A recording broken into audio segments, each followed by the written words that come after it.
Hello students, welcome to Learners University. We are here again with the same chapter we have discussed yesterday. The chapter number 2 of class 8 history. The company establishes power from trade to territory. We have already discussed till Battle of Buxar, right? So I'm not gonna waste my time explaining all these things.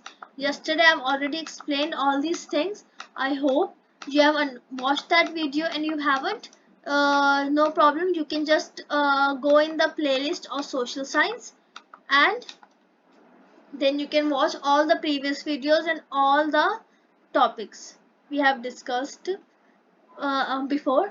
सो अब हम यहाँ पे अब जो concept हमें आज पढ़ना है वो ये है कि जब ईस्ट इंडिया कंपनी, अब इस टाइम में ईस्ट इंडिया कंपनी बहुत पावरफुल है, अवध को भी हरा चुकी है, मुगल एम्पर से भी जीत चुकी है, तो it's like on the top of the seventh sky, बहुत खुश है, बहुत हैप्पी है. तो यहाँ पे अब सब जो इन दोनों के अलावा जो सबसे ज्यादा स्ट्रॉन्गेस्ट राइवल सब कौन से हैं, मैसूर के और मराठास. मैसूर में उस टाइम पे टीपू सुल्तान है, जरूर आपने इनका नाम सुना होगा, बट आज हम पढ़ेंगे कि इन्होंने कैसे अपने कैपिटल या अपने मैसूर को बचाया या जो भी किया, हम देखेंगे.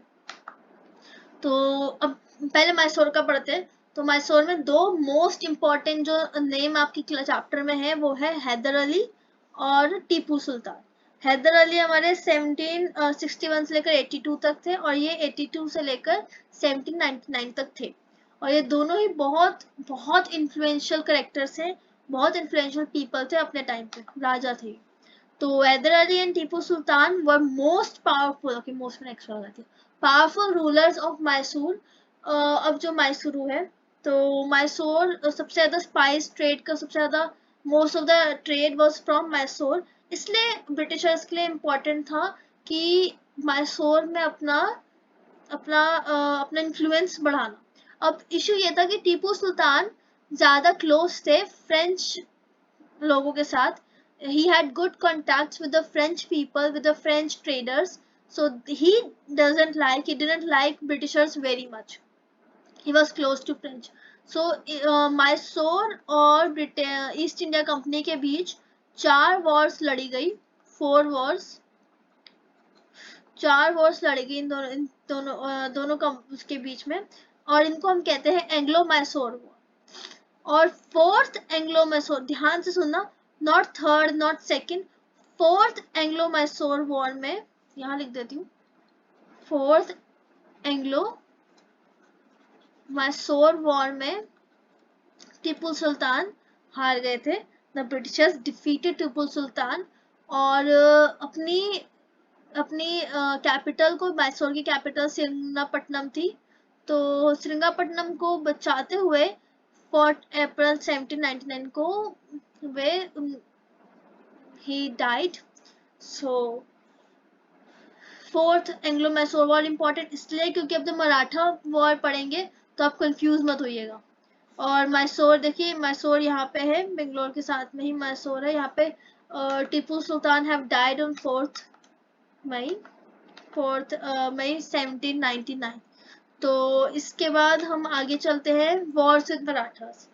अब देखिए वहां पे 4th एंग्लो मैसूर वॉर थी, और ये 3rd मराठा वॉर है, ठीक है, 3rd मराठा वॉर. इसके बाद हम अगली वीडियो में पढ़ेंगे सब्सिडरी लाइंस और आउटराइट वॉर्स, पर अभी हम वॉर्स विद मराठा पढ़ते हैं. तो पहली वॉर में मराठा जीत गए, ठीक है. British army was defeated by Marathas and British surrendered by mid January 1779. और यहाँ पे एक ट्रीटी बनी जिसे हम कहते थे वेडगॉन, ठीक है. इसमें साइन हुई बॉम्बे गवर्नमेंट के अकॉर्डिंग. इसमें Bombay government took hold of all the territories conquered यानी कि जीतना कॉन्कर्ड बाय ब्रिटिशर्स. एंड लेकिन ब्रिटिशर्स यहाँ पे रुके नहीं, उन्होंने कहा कि भाई मेरे को तो चाहिए, हम जीतेंगे. तो उन्होंने फिर से लड़ाई करी. सेकेंड वॉर इनकी हुई थी 1782 में. तो यहाँ पे treaty of Salbai sign, it's not, treaties are not important, basically first second और third wars Maratha wars important है, ठीक है. अब जो सेकेंड वॉर हुई थी ये फिर ब्रिटिश, इस समय British won in second war, British won in the period between 1803 to 1805. 3 major treaties sign हुई यहाँ पे. ब्रिटिश एम्पायर और मराठा एम्पायर के बीच में. And the British got back all the Indian territories they have lost. और इस treaties को कहते थे Deogaon and treaty of Surji Anjangaon, ठीक है, एंड ट्रीटी ऑफ राजघाट. नाम अजीब of course but treaty sign, जब भी लड़ाई होती है तो एक peace treaty kind of sign होती है, तो वैसे ही ट्रीटी साइन हुई थी. Treaties are not important, what important is कि ये जो वॉर्स है फर्स्ट सेकंड थर्ड वॉर को थोड़ा बहुत कंसेप्ट पता हो. अब थर्ड वॉर में तो मराठा एम्पायर एकदम हार गए थे और ब्रिटिशर्स वॉन दिस वॉर. और इस वॉर में फाइनली जो ब्रिटिशर्स थे दे कॉन्कर्ड मराठा एम्पायर और वहां पे इन्होंने अपनी टेरिटरीज बना दी थी. तो इसके साथ आज की वीडियो हमारी खत्म होती है. तो आज सिर्फ मैंने मराठा और मैसूर इसलिए डिस्कस किया है क्योंकि मैं ये जो दो कंसेप्ट है मराठा और मैसूर वॉर का, ये इम्पोर्टेंट है और आपको पता होना चाहिए कि जो मैसूर वॉर है हमारी, कहाँ है मेरा पेन, जो हमारी मैसूर वॉर है एंग्लो मैसूर और फोर्थ एंग्लो मैसूर वॉर थी और इसमें टीपू सुल्तान हारे थे. ठीक है, Srirangapatnam capital was capital of Mysore. आ सकती है ये क्लास आपके उसमें आ सकता है पेपर में, 8th क्लास के बच्चों के लिए बोल रही हूँ. तो जो हमारे अभी जो मराठास थे, मराठास हारे थे थर्ड मराठा वॉर में हारे थे. ये ध्यान रखिएगा, ये बहुत कंफ्यूजिंग चीज है. इसके साथ हमारी वीडियो खत्म होती है. Have a good day. If you like this video, please share and subscribe Learners University, and don't forget to hit the bell icon ताकि आपको notifications आते रहे. And please share your feedback in the comments. It's very valuable and it gives us motivation to make more such videos. And also tell us what other educational videos you want to know about, क्योंकि ऐसी videos हम general topics में डाल देते हैं. ये तो चलो हमारे एनसीईआरटी के टॉपिक्स चल रहे हैं 8th क्लास के. 7th की Jyoti ma'am is taking integer class in topic integers. So इसके अलावा whatever you want to study please tell us in the comment section. Have a good day.